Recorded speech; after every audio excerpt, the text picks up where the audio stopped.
This is the very first stage of your grading process. When you first take possession of your house, chances are the ground's gonna look something like this. There's gonna be high spots, there's gonna be low spots. There's gonna be places that maybe look like they're not quite done, and it's because they're not. Over the coming weeks and months, we're gonna be working to improve and clean up all of that grading to prepare it for when your sod goes in. Your sod being your grass. So we're going to make sure that the water drains where it should and the high spots get lowered and the low spots get raised, and make sure everything is well prepared so that you have a beautiful, well-drained yard for you and your family to enjoy for many years to come. And this is how it's going to look at this second stage.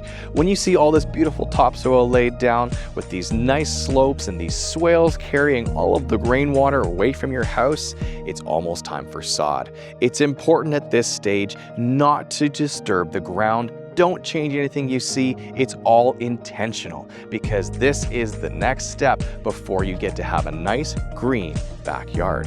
Time to get excited.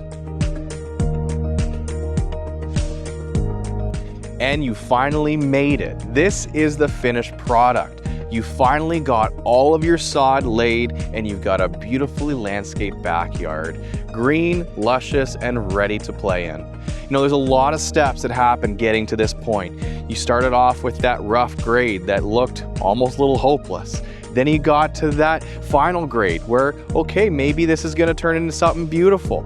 And then you see that day where the sod rolls out and everything looks great. A couple good reminders. Along the way, remember, don't change your grading.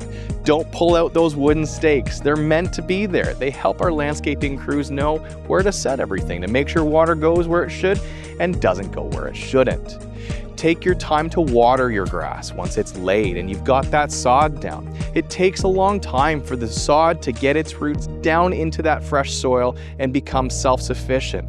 Think of it like being on life support. Your job is to make sure that all of that grass has lots of water. So water it every day, stay on top of it, and make sure that it grows strong and healthy so that you have a yard that you can be proud of.